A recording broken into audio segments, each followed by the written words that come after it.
Hey, what's up everybody? Gonna give my thoughts on Impact for the week here. And this was kind of a frustrating show. There was some good stuff, but there were also some things that I wasn't really crazy about. First of all, we had a fatal four-way for the X Division title to start off. I do like the fact that we finally had an X Division championship match on the show with four guys who actually want the title. And this was a good match, but probably not as good as it should have been considering Sabin, Shelley, and Dutt were all involved. I understand Shelley's back is hurting him right now, so that might have had something to do with it. It wasn't bad. But what I don't understand is what the hell Sheik Abdul-Bashir was doing in this thing. He lost in the first round of the title tournament, and he lost a match to a referee at Genesis. How does that put him in title contention? For that matter, what's Sanjay doing in here too when he hasn't won a match in months, but at least Sanjay is a great wrestler. And get Bashir out of this match and put Homicide's ass in there. He's the one with the title shot. Now, I guess they did this to, further this thing they're doing with Bashir and Sanjay. Maybe they're putting them together as a team or something. And that's fine. That's great. That's a better place for Bashir. Make them a tag team, and then let Sanjay do all the work. As long as it gets Bashir out of the X Division, it's fine with me. Then we had ODB versus the woman with my favorite fake name in pro wrestling, Some Jobber Bolt. Or Sojo, I guess we're calling her now. This was Bolt's second singles match, I believe, since she joined the roster officially, and once again it was lousy and really short.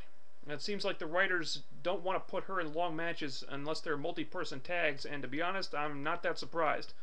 Bolt seems fairly good on the mic, but wrestling-wise, she has not impressed me at all so far. She's been on the roster for a little while now, and she has not had a single good match. Now, granted, they really haven't done that much with her yet, but still, she's not off to a great start, and quite frankly, I really don't know why they signed her in the first place. Right now, TNA really needs to get some top-of-the-line female talent to help elevate the work rate of the lesser-talented knockouts, especially with Awesome Kong on the shelf and needing knee surgery, apparently. And I've always liked Daphne, but she is not that person. And if what we've seen from her so far is any indication, then Bolt is not that person either. They need someone better than that. Next we had Petey Williams and Eric Young versus Booker T and Scott Steiner. They did a great job with Petey's return last week, but man, they really dropped the ball with him here. First of all, he's still got the Petey Pump hair and beard. They need to explain why he has not gotten rid of that yet. If he's just doing it to get under Scott Steiner's skin, that's fine. But he needs to say that. And second, the way they presented this match was just stupid. Petey getting back in the ring should have been a big moment. But when Eric Young got eliminated, leaving Petey in there alone against Steiner and Booker, any idiot can tell you that that should have been the big dramatic moment of the match. They needed to focus on that and milk the suspense of Petey facing down these two guys who put him in the hospital for weeks. But instead, they just threw it away and went to a fucking commercial break, which was the absolute stupidest thing they could have possibly done. Now, they did let Petey look strong, fighting off both guys by himself for a while. But Booker T and Scott Steiner completely phoned this match in. Now, Booker T is doing that more often than not these days, but Steiner was not selling Petey's offense nearly as much as he should have. And yes, I know Steiner is really beat up. I know his back is hurting him. I don't care. I do not give a crap. I feel bad for the guy. But if he's reached the point now where he's making his opponents look bad because he can't even bump properly to sell their offense, then he should not be in the spot he's in anymore, and that is the bottom line. And here's a little friendly advice for the creative team, okay? I don't care what your long-term plans are for this feud. Have Steiner put over Petey Williams at Against All Odds. Have him do it now while he's still physically able to wrestle, because if you wait too long to do it, he's going to get injured again, he'll go on the shelf again, and that window is going to close. Just something to think about. And then the writers made another visit to Gimmick Matches Are Us. And I've been over this so many times, so I'm not going to go on a huge rant about this again, but look what they did here, okay? They had Matt Morgan and Abyss versus Beer Money in a First Blood match. There was no reason for this gimmick to exist. And for God's sake, if you're not going to promote something like this ahead of time, if you're not going to go out of your way to make it look like a big deal, if you're just going to throw it out there randomly, then why even do it at all? That's all I'm going to say. But look, then you had the main event. You had Kurt Angle said in his promo that he blamed AJ for him being put through a table last week. So he wanted to do the same thing to AJ this week, so they justified the gimmick of the table match, and therefore it made sense. and it was a very good match to close the show.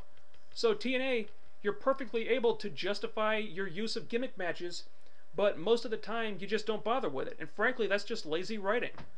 We need a little more effort from the creative team when it comes to this type of stuff. And also, if you want to do gimmick matches, you need to restrict them to one gimmick match per show. Having two gimmick matches on one show, back to back no less, just downplays the importance of both of them. Elsewhere on the show, looks like Daphne might be sticking around. We saw the beautiful people beat the piss out of her backstage, and and holy crap, the censor button really got a workout during this segment. I mean, anyway, I thought this turned out to be really entertaining, actually. I mean, it doesn't make up for all those Palin skits we had to sit through, and it certainly doesn't repair all the damage that's been done to the beautiful people's characters, but the segment itself was actually pretty funny. Finally, we had the announcement of the main event for the pay-per-view. 3D and 2 singles matches are out. Instead, it's going to be a fatal 4-way with Sting and Kurt Angle. I like that idea better. Like I said last week, no one is going to believe that Brother Ray has a chance of winning the World Heavyweight title, even if he did cut one hell of a promo about it last week. But now the match isn't even about that. I mean, now you've got two separate stories for the main event. You got 3D looking for revenge, and you got the question of whether or not Sting and Kurt Angle can work together when we all know Angle wants the title back. And they were teasing a little dissension between them already. Now you've got an interesting matchup.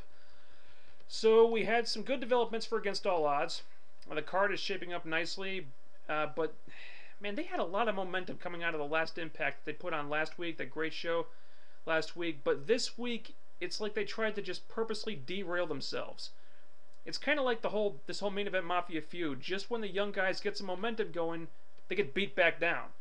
I mean, yeah, I know it's a storyline, but I really have to wonder if this is the right way to go, because the young guys are being made to look so weak most of the time.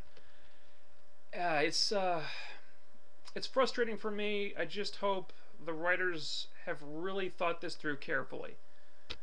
That's all I'm saying.